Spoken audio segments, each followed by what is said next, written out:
Good afternoon, or happy 12 o'clock in the afternoon, midday in Cayman.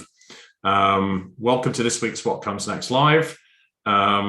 Feeling disgustingly jealous of my good friend Steve McIntosh as he sits in his house with the cool breeze and the let's put it into two languages, low 80s and high 20s Fahrenheit and Celsius temperatures. It's, as we'd say in Scotland, Steve, it's Baltic here. How are you, sir? The grass is always greener, Tom. Well, I've not just had 14 days at home with COVID isolation, which you have, right? True. Yeah. So it's been a good time to have full weather. Yeah. Okay. Well, anyway, enough talking about the weather. That's a much too British a thing to do for an international audience. How are you doing, and what's on your mind these days? I should say a little bit about us, and you can talk about yourself.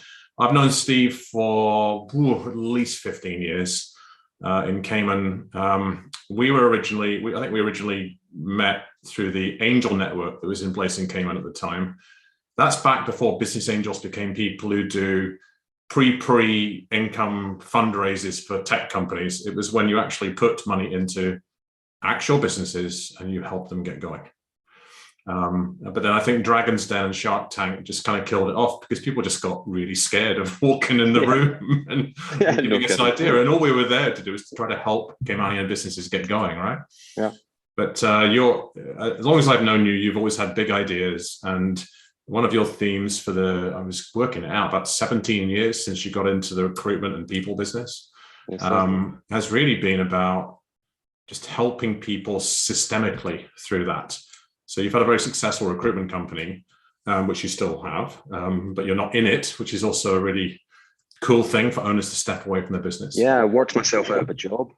That's fantastic. And I know I was helping you in small ways do that for years, and eventually you did it, to which congratulations, and congratulations your staff for stepping up.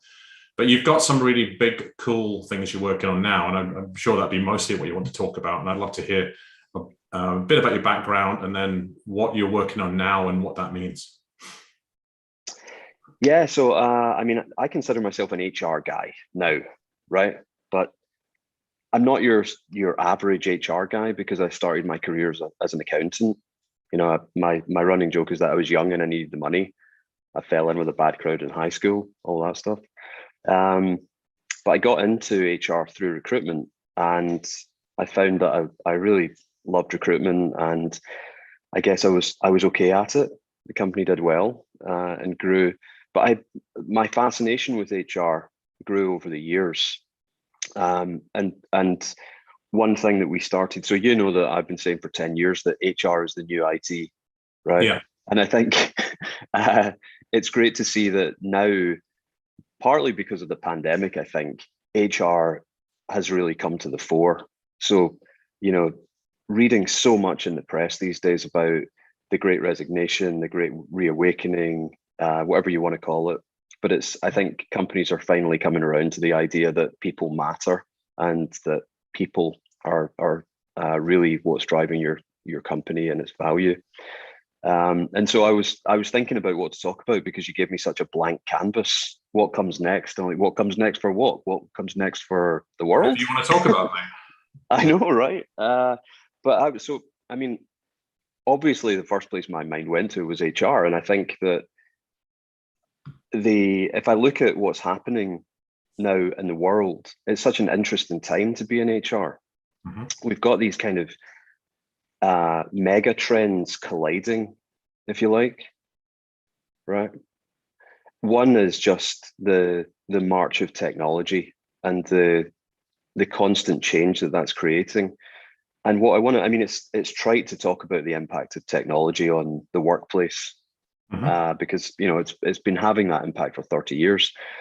But what I think is really interesting about the impact of technology is just that it's making it harder for young people to create value.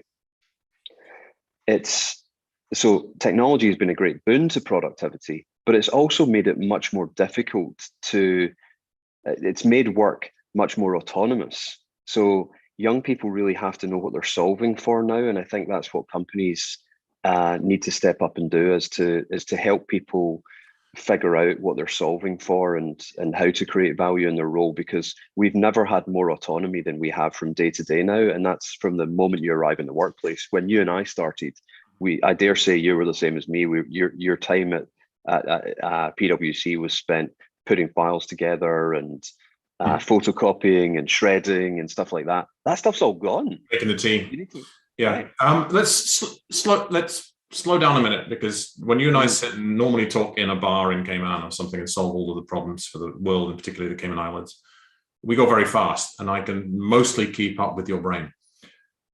The HR is the new IT. To me, if I go back to that, was, I mean, for the last 5 years, it's been every industry in the world has the word tech appended to it. Yeah.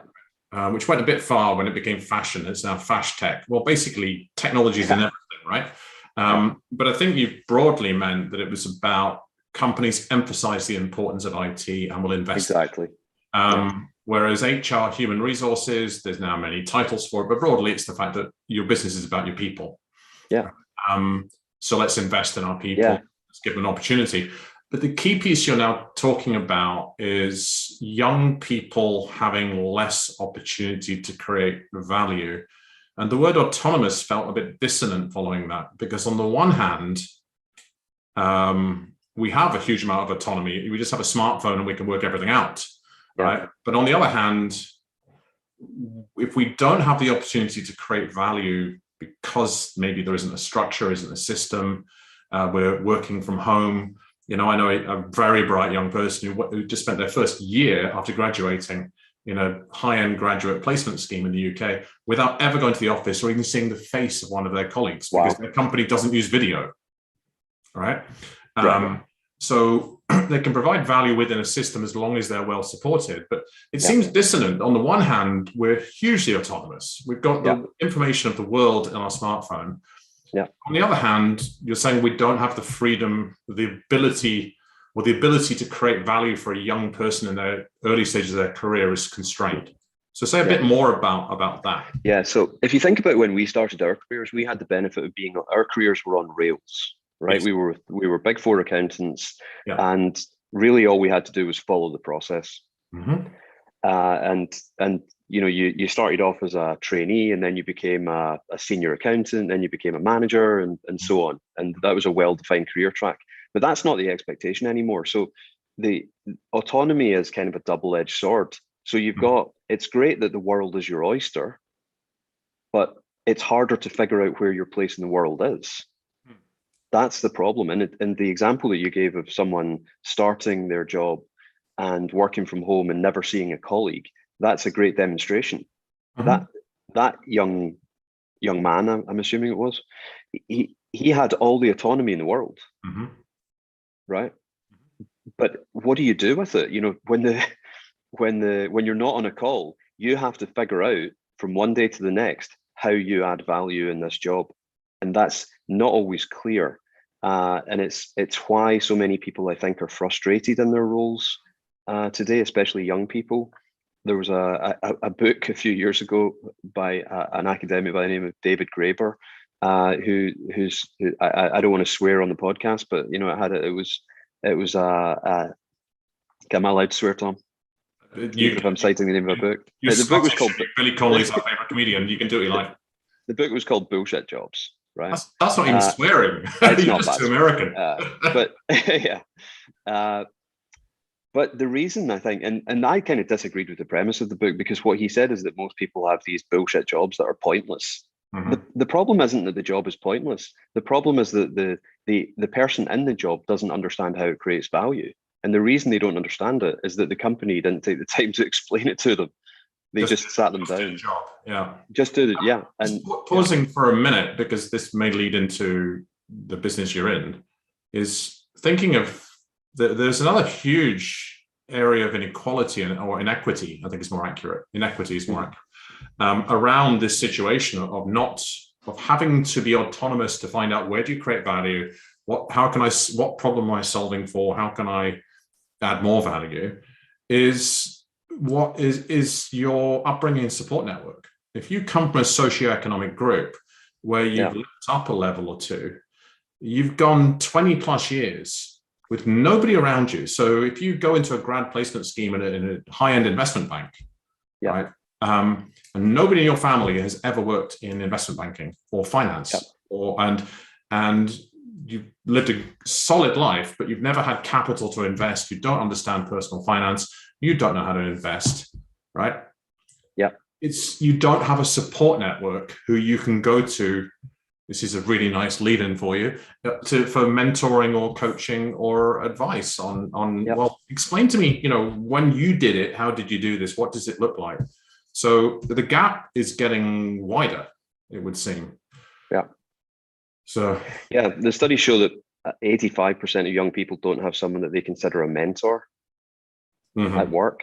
And that was me. And really, I mean, how I did it was I made lots of mistakes, right? I think that's how most people do it.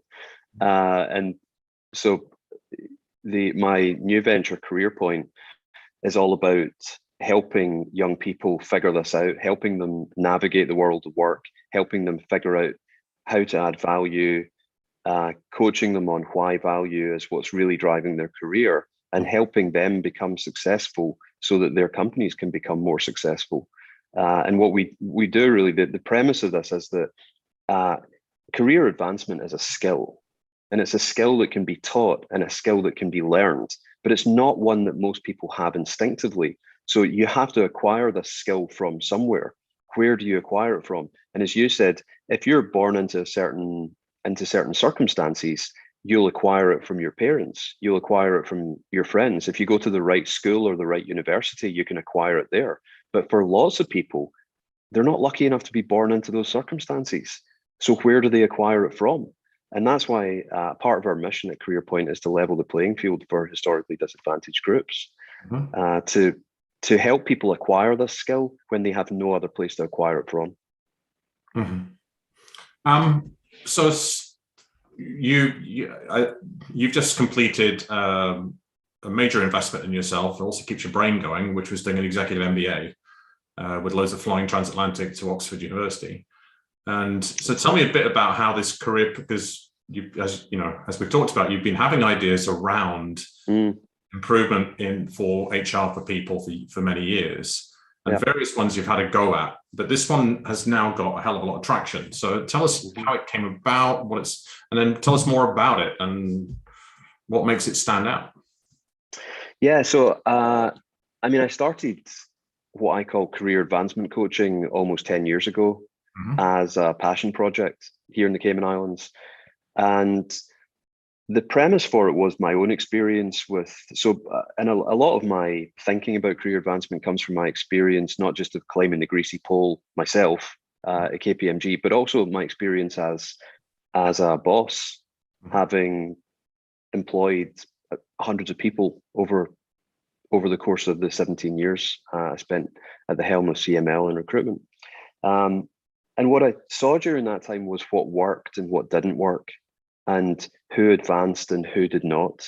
And what I realized was that the difference between people who were successful and people who weren't wasn't necessarily how hard they worked or how smart they were. It was just how well they understood how to play the game. And when I had this experience that you've heard about many times of a young chap who I worked with, who felt passed over for advancement and resigned in indignation over this, what I learned from speaking to friends and colleagues was that this is, and clients here in the Cayman Islands, was that this is every company. Every company has this struggle. They have young people who are frustrated about their advancement. They don't really understand how it works. They don't know how to initiate the conversation, and the companies aren't good at having the conversation. And so at the time when I decided to do something about it, so I put together a series of workshops that we called Career Advancement 101, if you like, and started talking to people about how to advance in their careers. And the feedback that we got was that it was life-changing for people, that they had this moment of clarity that they'd never had. And so when I started the MBA program in Oxford, it really opened my eyes to a broader world. It's impossible to spend time in Oxford and not be inspired, right, by the amazing people that all of the amazing classmates that you have. You have these 70 people from all around the world who are all working on fascinating projects, and it really just makes you think big. And I knew I wanted to do something new, and I wanted to make it scalable. I wanted to have a positive impact on the world. And I really took the part of my job that I loved the most and decided to go big. So I teamed up with a few of my classmates, and we decided to start this venture. So entrepreneurs are people, and we both are, but we're people who see gaps and take them. And in this case, you're going big with it. What's the gap that you saw, and it may have evolved, but what's the gap that Careerpoint fills? I think there's two. So on the one hand, most people don't instinctively know how to advance in their career, and it's something they need help with. And this really, think of what Careerpoint does as the executive coaching that you've been doing for years, but for everyone else, right? And when you think about the amount of time that people spend at work, it's crazy that they don't have a coach. So we're not going to disagree. Right? I mean, if you started to play golf, the first thing you would do would be get a coach, right? It's, and golf is something that you maybe do once a week. Work is something that you do every day. And career advancement matters, especially to millennials and Gen Z. It matters more than almost anything else at work. It's the 87% of millennials and Gen Z say that career advancement and a job opportunity is very important to them. Of course it is, because it's their entire life. They're looking ahead and they're thinking, I want to do all these things, and I want autonomy, and I want financial security, and all of it requires career advancement, but there's no playbook. So we wanted to create that playbook. On the employer side, career advancement is all about helping people become successful and add value, because that's what's driving the success of your company, right? It's a truism to say that the most valuable asset you have is your people, but most companies don't invest in their people as if that were true. And it's probably because they're not actually a line item on the balance sheet that anyone's job is to optimize, right? That's not really how most HR departments think.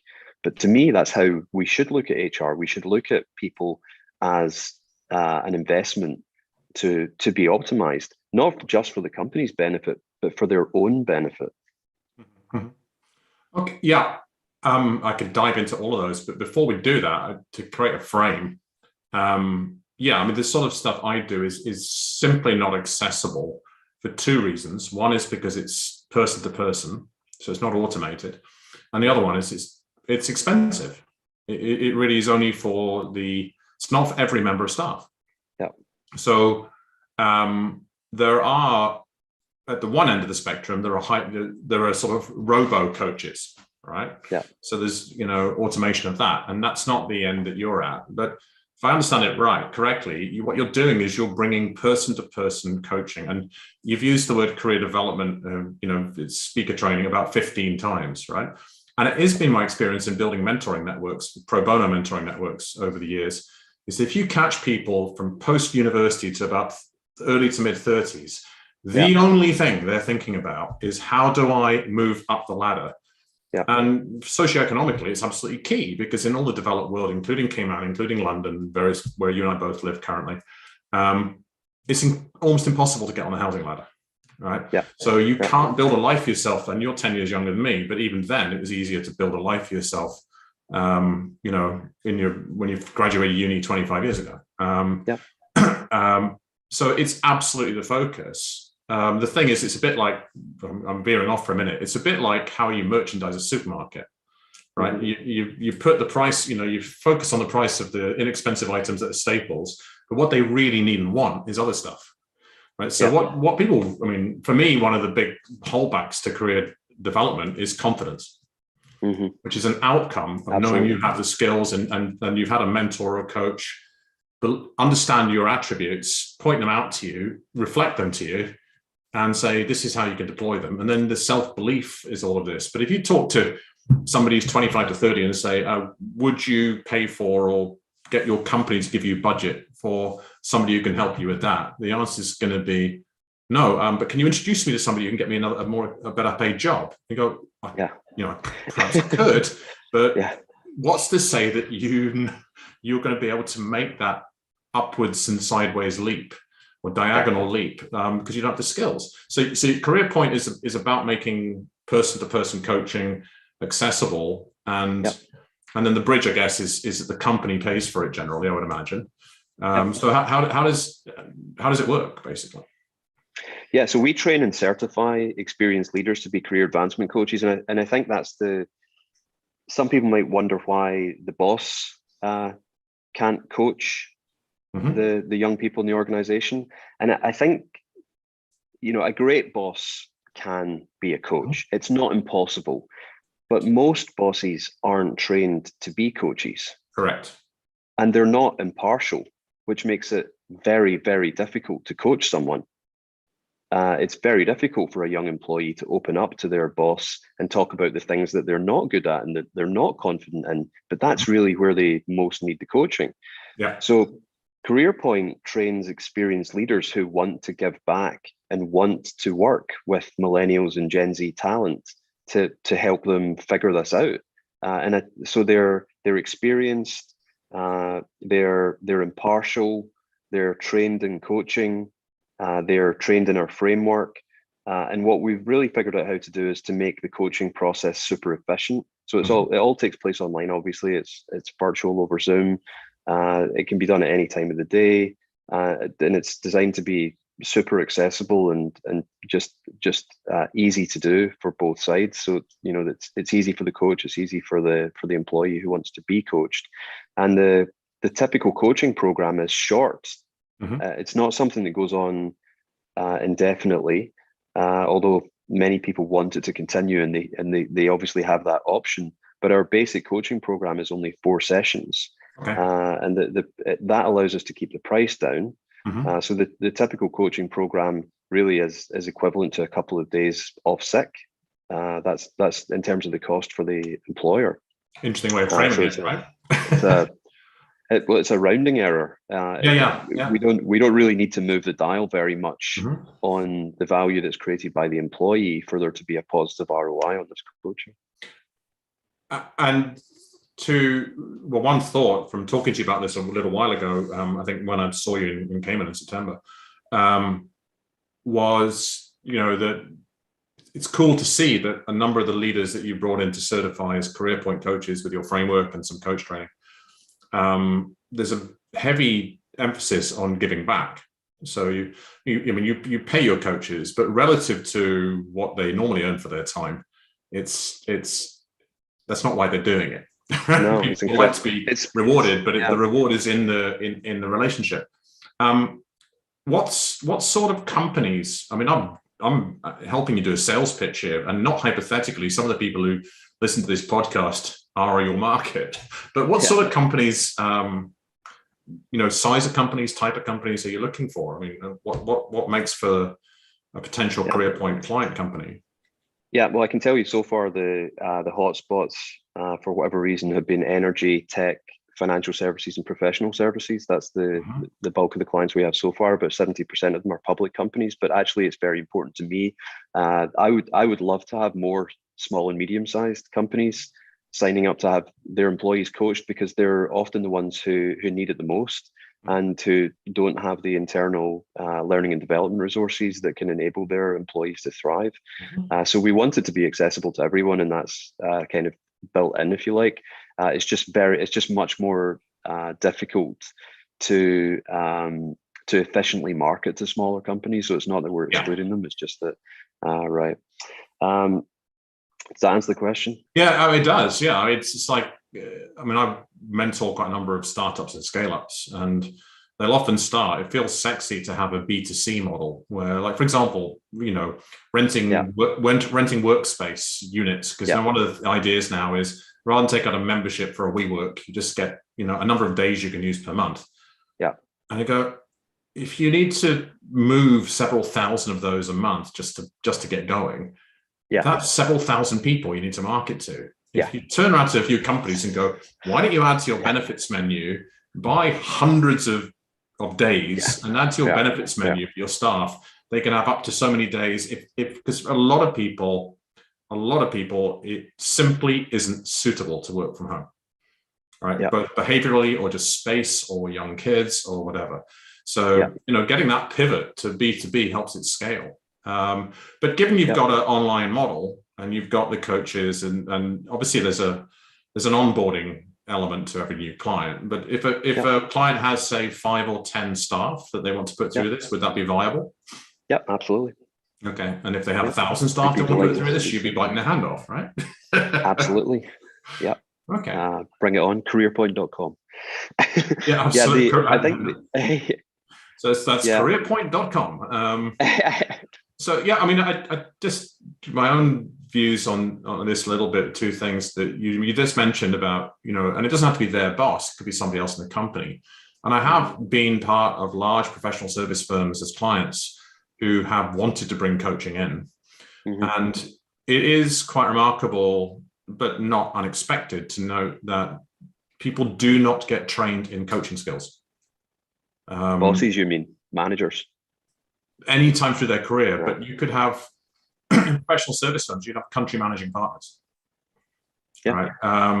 Top people in the company, and that the normal expectation is, if you're going to develop somebody, it needs to be somebody more senior to them in the hierarchy.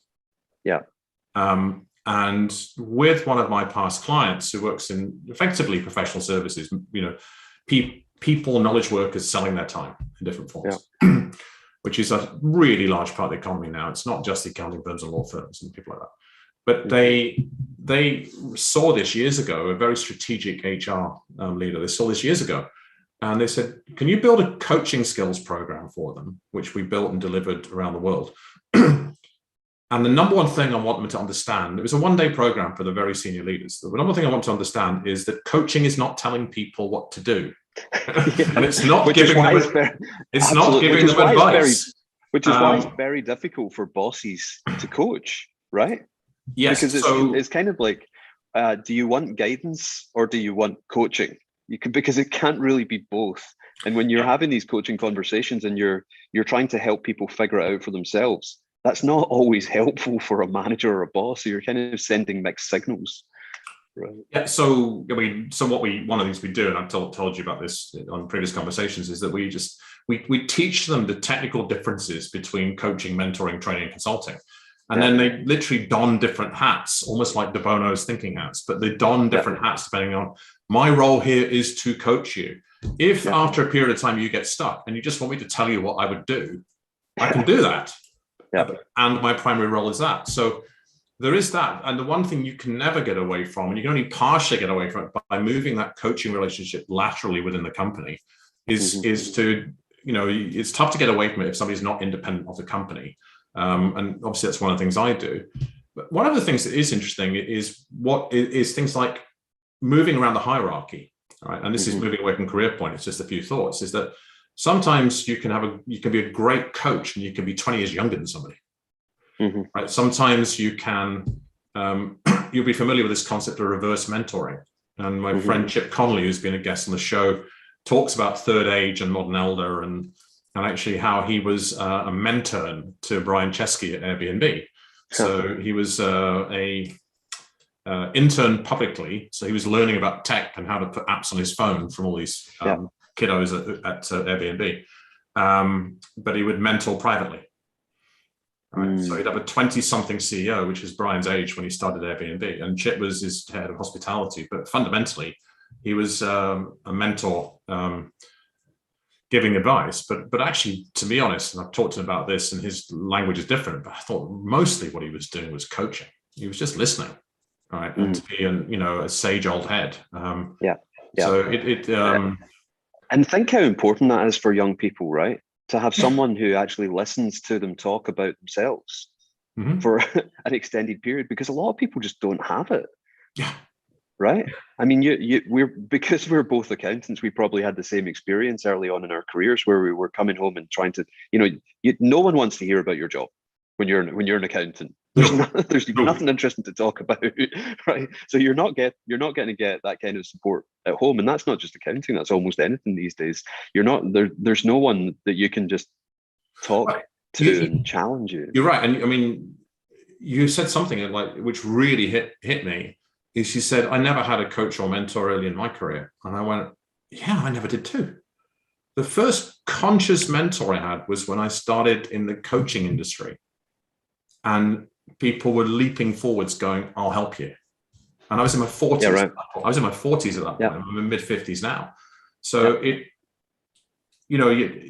never occurred to me. And one of the huge hurdles that I see with mentoring is amazing when people get it.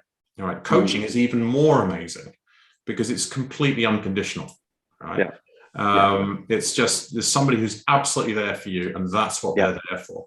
But I think it's just, it's such a education process. And that's why what's fascinating for me though, is that, in my role, I get a combination of people individually coming to me, which is always through referral, saying, I'm looking for a coach. I'm told you were great, blah, blah, blah. But what I often get more and more these days, because I often work with corporate leaders, is somebody the company knows me and they know what I can do. And I'm not part of a pool or a bid. I mean, it's individual. But they'll have somebody that they know is right for me, and they'll sell them on the idea. And I start to explain to them, okay, how are you going to pitch this to the person? Because they have to understand that this is an investment in them. This is something the company is doing. And they have a role in it. They have to step up to it. So I'm sure part of what you do is educate that. So I mean, it's I kind of, you come on and I will say you can talk about anything, but I did really selfishly want to talk to you a bit, get you to get an audience for your Careerpoint thing. And I'm really hot. People sometimes often approach me to come on these weekly conversations, and I can smell somebody who's pitching for the sake of their business a mile off. So it's a bit different. I've known you forever, and you framed it, and it's absolutely accurate. You're doing all this for all the right reasons, and it's a business. What comes first is I see what you have is something that is really beneficial and fills a gap. So I was very happy to have half an hour to thanks, Tom. I appreciate talk about Careerpoint, basically. And maybe I'll get you back on in a few months' time, and we can talk about how we can solve the bigger problems of the world of work. Anytime. So probably rather than get into something else, because that would involve probably going on for hours about broader things around the world of work or solving the problems for life. Probably better for me just to say thanks a lot, Steve, and remind us what the website is. And then I'd like to give my guests the final closing word of wisdom for the audience. Well, thank you very much. So it's careerpoint.com, but anyone can reach out to me that's interested to talk about it. I mean, the best way to learn about it is just to have a conversation. My email address is steve@careerpoint.com. We have a fantastic team of people. We have 65 coaches all around the world. They're eager to work with young people. We're always looking for more coaches. So if anyone is an experienced leader and ready to give something back, then we'd encourage you to apply for our coach training. Next cohort is starting in January. And it's been a pleasure, Tom. I always enjoy catching up with you. And that's the detailed pitch, which is all very valuable. Now, what beyond Careerpoint, what words of wisdom can you give to the audience today? What's oh man, any particular topic? Anything you like, but anything you like, pal. Wow, I don't know. I mean, as business leaders, I mean, I guess it's I don't know. I'm stuck for words, Tom. I don't feel in a position to impart wisdom. Well, I think what is unsaid is valuable, because normally you're never stuck for words, but it also is an insight into the life of a startup founder, because it tends to become fairly single track for a period of time. So I know you're flat out with this, and all the best with it. I look forward to catching up with you when I'm back in Cayman in a couple of months. Great stuff. Thanks, Tom. Thank you. Take care.